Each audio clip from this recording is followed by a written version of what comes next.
aí, por último, eu fui perguntar para o Corinthians em que momento a gente foi oferecer o Gabriel lá e tive a informação por um dos ex-dirigentes que foi o Flamengo que estava tentando construir essa transferência. Tá? Isso agora, por último, estive com o Bruno em maio de 24, no jogo do Red Bull e Flamengo, que foi em Bragança, e o Bruno me convidou para um café, eu sentei e ele perguntou o desejo de reabrirmos a negociação, se o Gabriel estava confortável em discutir a negociação, e eu expus que sim, e a gente estava sim, entendemos talvez que eles tivessem alguns problemas políticos internamente para poder ter desenvolvido o negócio que já estava acordado, mas que estávamos dispostos a conversar. Depois disso, o Bruno não tinha apresentado nada nesse bate-papo, foi totalmente informal, mas a gente deu um prazo para ele até julho, para que isso se realizasse, porque o Gabriel não iria esperar até dezembro para resolver o futuro dele. O Gabriel já tem 27, vai fazer 28 anos agora em agosto, e ele tem um ciclo muito importante na carreira dele. Tanto o Elano quanto o Alessandro sabem o que significa esse novo ciclo para o jogador, né? Um ciclo talvez de estabilidade. E daí para frente eu não consegui mais conversar com o Bruno sobre a renovação, né? A gente não falou mais nada, a gente não falou a respeito desse tema. E agora, por último, o Flamengo veio abordar o Gabriel diretamente com essa proposta de renovação de extensão de 1 ano de contrato, entendendo que o clube precisava desse tempo para poder avaliar ele, enfim. Isso foi direto com o Gabriel e, de fato, o Gabriel,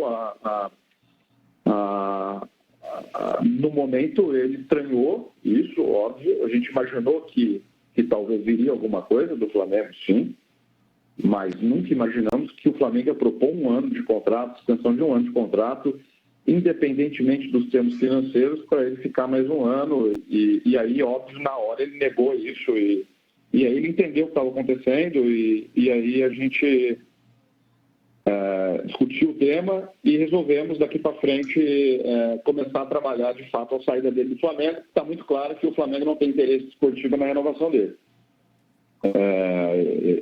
Então, óbvio que isso foi agora recente mesmo, que aconteceu, e a história na íntegra é essa, tá? Todos os pontos que envolvem essa discussão com o Flamengo em torno da renovação de contrato do Gabriel. E diante do que você informa aqui, né, de começar a trabalhar a saída dele do Flamengo, você confirma o interesse do Palmeiras?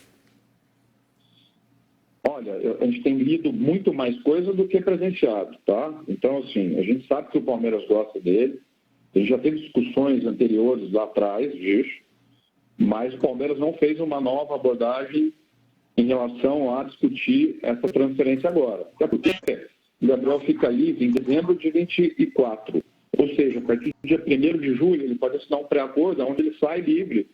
Em janeiro ele pode se inscrever por qualquer clube do mundo. Então, imagino que até em prol desse respeito que a gente vinha mantendo com o Flamengo, de não conversar com outros clubes até julho, imagino que agora se abre um novo ciclo a partir do dia 1º de julho para a gente poder entender e resolver o futuro do Gabriel, que não vai ser resolvido em dezembro. Ok. Entendeu? Ramon, você quer fazer uma pergunta para o Júnior? Por favor. Júnior, tudo bem? Ramon falando. Porque eu não consegui escutar direito aqui, devido, estava um pouco baixo. Você disse que tinha acertado com uma reunião com o Bruno e com o Marcos, né? Essa questão de 5 anos de contrato e estava tudo até então apalavrado. Esse contrato ele foi redigido, foi assinado ou foi só de boca mesmo, assim, essa questão dos 5 anos a mais da renovação do Gabriel? Oi, Ramon, boa tarde. Bom, esse contrato foi discutido durante 1 ano e 2 meses, né? Essa negociação durou 1 ano e 2 meses. Teve trocas de alguns documentos, né, informais, com papéis, escritos, essas coisas, normal em negociação. E aí, quando a gente selou em outubro de 23, esperávamos o avanço disso, que seria os drafts para poder revisão, né, que é a revisão do nosso lado, do contrato que iria entrar em vigor no dia 1º de janeiro de 24. E aí isso não aconteceu. Perfeito. Olha, Júnior, acho que você foi muito didático aqui, você traçou uma linha cronológica, né, do ponto de vista do Gabigol, dessa situação toda. Primeiro te agradeço por participar aqui do Seleção, acho que a sua entrevista vai repercutir bastante. É a primeira vez que eu vejo vocês falando assim tão claramente numa saída de um dos jogadores mais importantes da história do Flamengo. E te agradeço. Obrigado aqui pela entrevista.